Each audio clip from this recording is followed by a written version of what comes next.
सत श्री अकाल वीरो।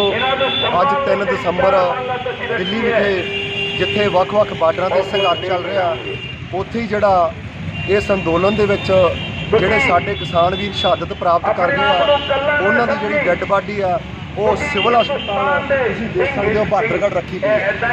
अज उत्थे जिहड़ा धरना लग्या होया मंगां साडियां इह ने कि उस किसान भरा दा जिहड़ा अंतिम संस्कार है वो राजघाट दे विच होवे, उस भरा नूं शहीद दा दर्जा दिता जाए, परिवार नूं परिवार के एक मैंबर नूं नौकरी दी जाए, ते नाल ही जिहड़ी खट्टर सरकार है जिसने उत्थे पानी दीयां बछाड़ा मारियां, लाठी चार्ज किया, अथरू गैस के गोले सुटे आ, उन्होंने जोड़ा उन्होंने परचा या उन्होंने कार्रवाई होगी। यदा अखी डुखा जो बयान है वो तुहाडे सामने मैं सन्मुख करने जा रहा। मैंने इन्होंने को 2 दिन की दोस्ती बंद की थी विधानसभा और पहले दिन तो आखिरी दम तक मेरा रोहतक डिस्ट्रिक्ट तक पहला मेरा हल्का पूरा हल्का आज मैं तुहानू इस वाले माफी भी मांगदा हाँ। पहला साडे इत्थे कट सीगा, लेकिन डे बाय डे हुण साडे किसान तुहाडे नाल कंधा च कंधा मिला के इत्थे तुहाडे नाल खड़े हैं और अपनी हक की लड़ाई नूं लेके रवांगे।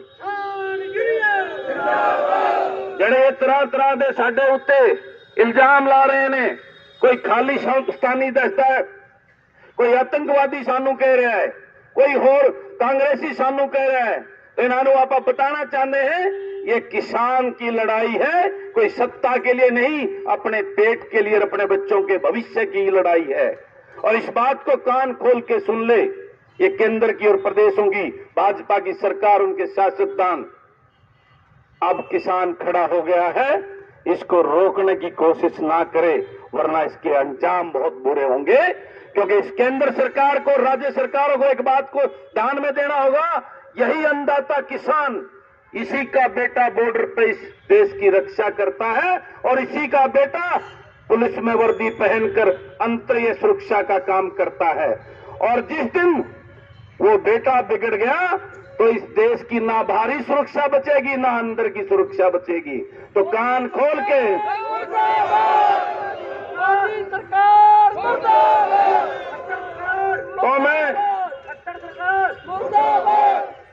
तो मैं इस अंधी भरी सरकार नूं इस किसान दी आवाज नाल सचेत और सावधान करना चाहना, बहुत हो गया किसानों के साथ इस तरह का व्यवहार।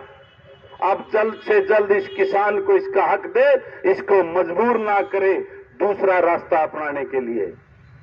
और मैं चारों मांगों का जो आपने हमारे इस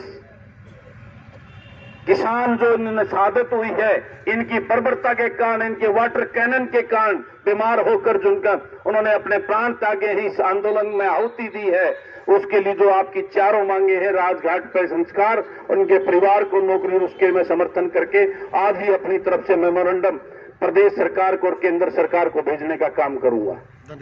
और मेरे लायक कोई भी आदेश जो आपकी श्री अकाल, तो मैं आपके साथ आपको यही विश्वास आखिर में दिलाता हूं कि हम किसी बात से डर भय ना खाकर अपने हकों को लेके ही यहां से वापस जाएंगे। अब ये देश का, प्रदेश का किसान वापस हटने वाला नहीं है। जय किसान, जय किसान, किसान एकता जिंदाबाद, हरियाणा पंजाब भाईचारा जिंदाबाद। सत श्री अकाल जी। बहुत बहुत धन्यवाद मेरे वीर बलराज कुंडू जी, जिन्होंने एक MLA होने के नाते अपनी कुर्सी नूं एक तरह ठोकर मार के साडे किसानां दे नाल मोढे नाल मोढा जोड़ के साडे नाल आए हैं। साडा भाईचारा एक है, हरियाणा और पंजाब वड्डा छोटा भरा है। इन्होंने उस जो कि साडी पहलां तो परंपरा उसका साथ दिता, इन्हां दे असीं बहुत धन्नवादी हाँ। वाहिगुरू जी का खालसा, वाहिगुरू जी की फतेह। इस तो अगे तरसेम सिंह जी पठानकोट, उस तो अगे सुखमंदर सिंह जी ढिलवां। आओ जी तरसेम सिंह जी पठानकोट।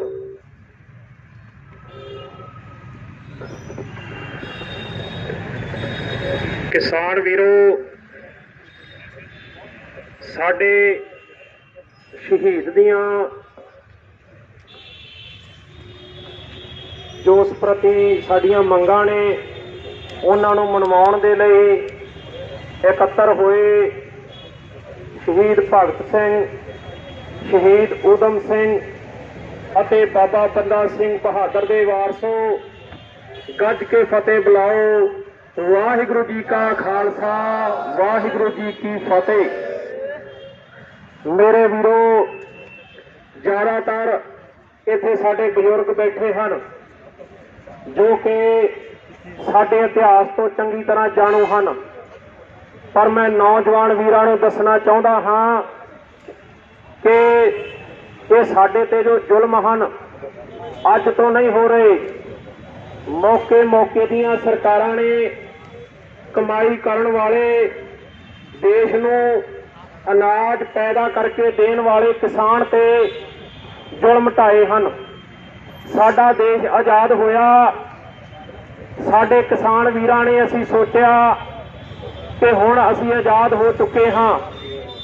ਇਸ ਆਜ਼ਾਦ ਮੁਲਕ ਦੇ ਵਿੱਚ ਸਾਡੀਆਂ ਸਰਕਾਰਾਂ ਸਾਨੂੰ ਸੁੱਖ ਸਹੂਲਤਾਂ ਦੇਣਗੀਆਂ,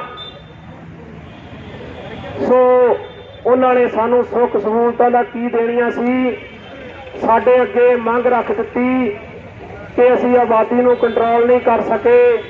ਸਾਡੇ ਅੱਜ ਜਿਹੜੀ ਜਨਸੰਖਿਆ ਬਹੁਤ ਜ਼ਿਆਦਾ ਵੱਧ ਚੁੱਕੀ ਹੈ, ਉਹਦਾ ਢਿੱਡ ਭਰਨ ਵਾਸਤੇ ਤੁਸੀਂ ਸਾਨੂੰ ਹੋਰ ਮਿਹਨਤ ਕਰਕੇ ਹੋਰ ਅਨਾਜ ਪੈਦਾ ਕਰਕੇ ਦਿਓ। ਪਰ ਸਾਡੇ ਕਿਸਾਨਾਂ ਨੇ ਇਸ ਚੈਲੰਜ ਨੂੰ ਕਬੂਲਿਆ। ਅਸੀਂ ਦੇਸ਼ ਦੇ ਵਿੱਚ ਹਰੀ ਕ੍ਰਾਂਤੀ ਲਿਆਂਦੀ, ਭਾਵੇਂ ਉਸ ਦੇ ਬਦਲੇ ਸਾਡੀਆਂ ਜ਼ਮੀਨਾਂ ਅੱਜ ਬੰਜਰ ਹੋ ਚੁੱਕੀਆਂ ਹਨ, ਸਾਡੇ ਪਾਣੀਆਂ ਦੇ ਵਿੱਚ ਜ਼ਹਿਰ ਘੁਲ ਚੁੱਕਿਆ ਹੈ, ਪਰ ਅਸੀਂ ਸਰਕਾਰ ਦੇ ਉਸ ਚੈਲੰਜ ਨੂੰ ਕਬੂਲਿਆ ਅਤੇ ਅਨਾਜ ਭਰਪੂਰ ਪੈਦਾ ਕਰਕੇ ਇਸ ਦੇਸ਼ ਨੂੰ ਦਿੱਤਾ।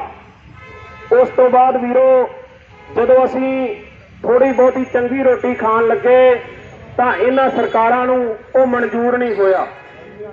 ਮੈਂ ਸਿਰਫ ਮੋਦੀ ਸਰਕਾਰ ਦੀ ਗੱਲ ਨਹੀਂ ਕਰਦਾ, ਸਾਰੀਆਂ ਹੀ ਸੈਂਟਰ ਦੀਆਂ ਸਰਕਾਰਾਂ ਨੇ ਸ਼ੁਰੂ ਤੋਂ ਹੀ ਇਹ ਪੁਰਜ਼ੋਰ ਕੋਸ਼ਿਸ਼ ਕੀਤੀ ਕਿ ਇਹ ਹੁਣ ਰੋਟੀ ਖਾਣ ਲੱਗ ਪਏ ਹਨ, ਥੋੜਾ ਬਹੁਤਾ ਪੜ੍ਹ ਲਿਖ ਗਏ ਹਨ, ਹੁਣ ਇਹਨਾਂ ਨੂੰ ਕਿਵੇਂ ਨਾ ਕਿਵੇਂ ਇਹਨਾਂ ਤੇ ਜਿਸ ਤਰ੍ਹਾਂ ਅੰਗਰੇਜ਼ ਕਰ ਲਾਉਂਦੇ ਸਨ ਇਸ ਤਰ੍ਹਾਂ ਦੇ ਇਹਨਾਂ ਦੇ ਕਾਨੂੰਨ ਬਣਾ ਕੇ ਥੋਪੇ ਜਾਣ ਅਤੇ ਇਹਨਾਂ ਲੋਕਾਂ ਨੂੰ